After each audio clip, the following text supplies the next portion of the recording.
अब हम करते हैं flexibility concept, physical education and sports, class 12th, state board. लचकता, लॉन्ग क्वेश्चन है, ध्यान से देखिए, काफ़ी अच्छा इंटरेस्टिंग क्वेश्चन है।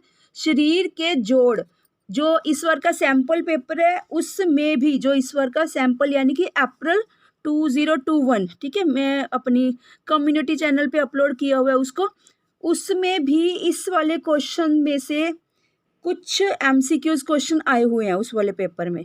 आप सभी बच्चे जो सैम्पल पेपर्स होते हैं ना, स्टेट बोर्ड की वेबसाइट से जाकर डाउनलोड कर सकते हैं, सभी सैम्पल पेपर अवेलेबल है वहाँ पर।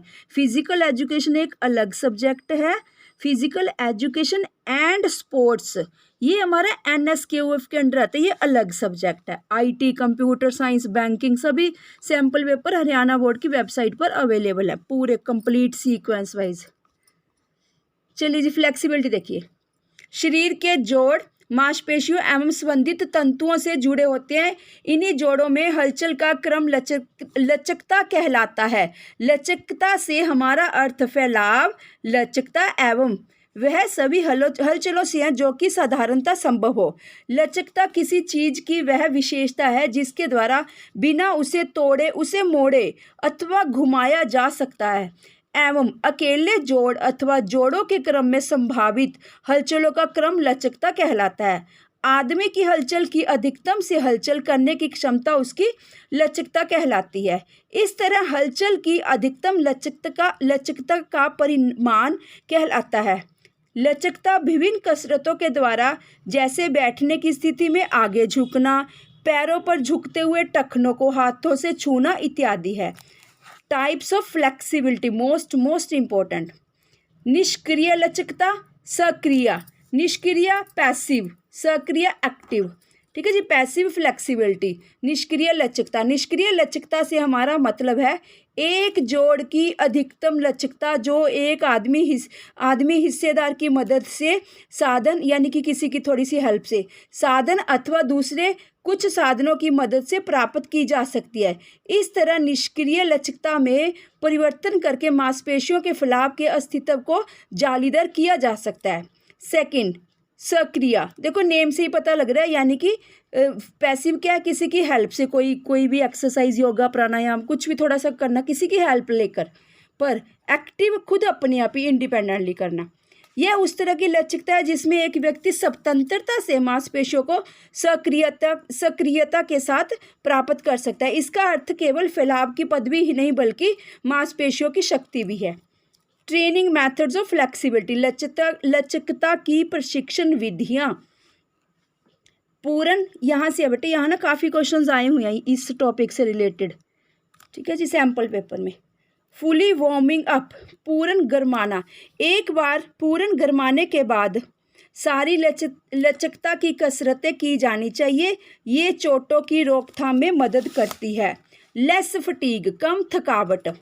इन कसरतों का कोई उपयोग नहीं यदि कार्य करने वाला अथवा एक खिलाड़ी किसी आंतरिक कोशिश के बाद काफ़ी हद तक थक जाता है। थर्ड, एक दिन में 2 बार व्यायाम, एक्सरसाइज ट्वाइस अ डे। कसरतें एक दिन में 2 बार करनी चाहिए। फोर्थ, कसरतें स्वतंत्रता से, एक्सरसाइजेज इंडिपेंडेंटली।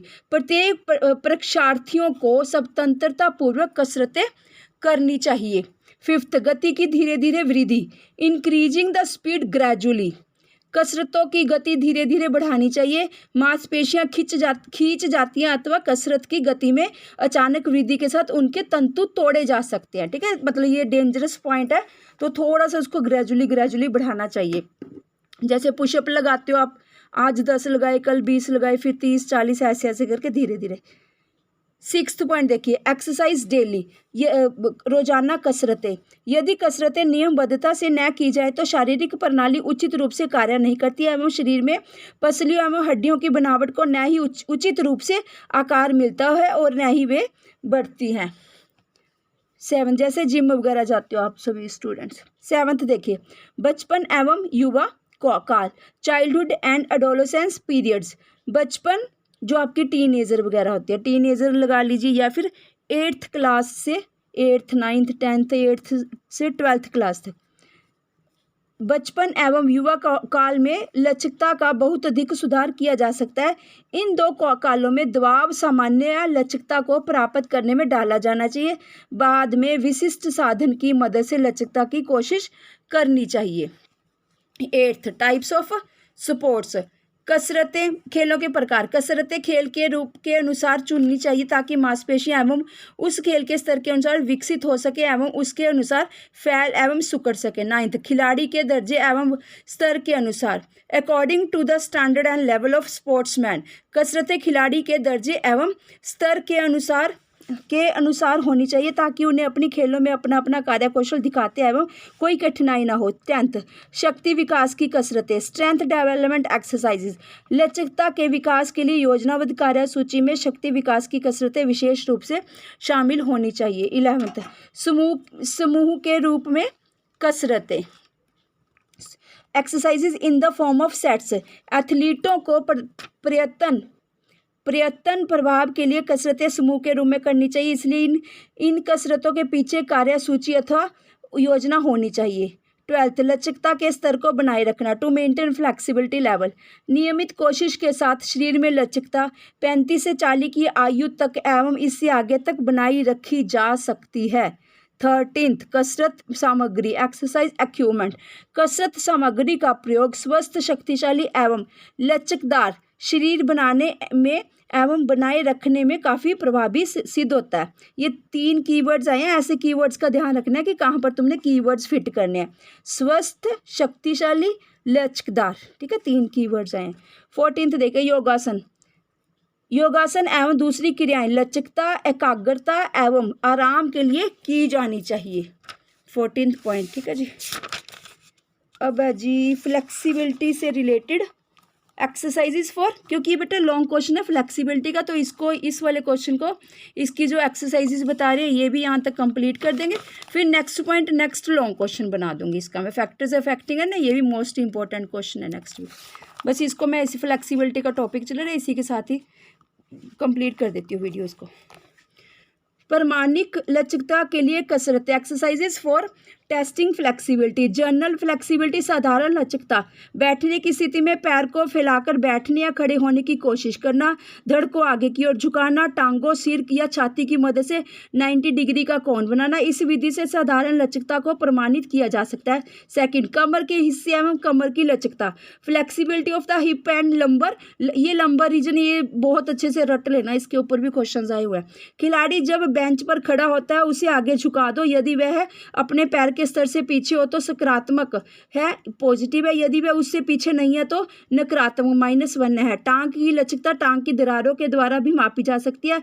जांग एवं फर्श की दूरी मापे, जितनी दूरी कम होगी लचकता उतनी अधिक होगी। थर्ड, धड़ की मांसपेशियों की लचकता, फ्लेक्सिबिलिटी ऑफ ट्रंक मसल्स। एक पुल बनाया एवं हाथों एवं पैरों के बीच की दूरी मापे, जितनी दूरी कम होगी लचकता का स्तर उतना ही अधिक होगा। फोर्थ, शरीर का आगे की ओर झुकाव, बॉडी बेंडिंग फॉरवर्ड। गर्दन की लचकता का अनुमान गर्दन की लचक से लगाया जा सकता है। छाती एवं फर्श के बीच की दूरी लचकता का स्तर कहलाती है। फिफ्थ, जांघ की मांसपेशियों की लचकता को जांचना, to determine the flexibility of adductor longus muscle of thigh. टांगों के मध्य अधिक दूरी एवं बड़े कोण रखने वाले व्यक्तियों में अधिकतर लचकता होती है। दूसरी तरफ कम दूरी एवं कम कोण रखने वाले व्यक्तियों में कम लचकता होती है। एडक्टर लैंगस की लचकता का पता करने के लिए सिर एवं हाथ की दूरी मापनी होगी, यदि वह कम है तो लचकता अधिक होती है। 6th पॉइंट देखिए, हाथों से छूती एवं मुड़ती हुई टांगे जो कि जमीन के समानांतर है। Legs twisting and touching with the hands which are parallel to the ground, जितनी अधिक दूरी उतनी अधिक लचकता होगी। 7th, फ्लेक्सोमीटर test. इस साधन के द्वारा जोड़ की हलचल के क्रम को निकाला जाता है। 8th, भुजंगासन के बाद की दूरी, डिस्टेंस आफ्टर भुजंगासन। भुजंगासन के बाद शरीर एवं जमीन के बीच की दूरी से लचकता पता की जाती है। 9th, तालमेल की योग्यता, कोऑर्डिनेटिव एबिलिटी और agility. Coordinative ability and agility, ठीक है, कोऑर्डिनेशन से बना है बेसिकली, कोऑर्डिनेटिव एबिलिटी और एजिलिटी, यह तालमेल की योग्यता, यह एक कुशलता के साथ करने वाली हलचल करने के लिए शरीर की योग्यता है। यह वास्तव में हलचल के दौरान शक्ति, गति, सहन क्षमता एवं लचकता का उचित समन्वय है, कोऑर्डिनेशन है। हमारी क्रियाओं, लय, हलचल का परिवर्तन, संतुलन की यथार्थता इस तालमेल की योग्यता पर निर्भर करती है। यह लगभग प्रत्येक खेल के लिए वांछित है। चलिए, thank you students, have a nice day.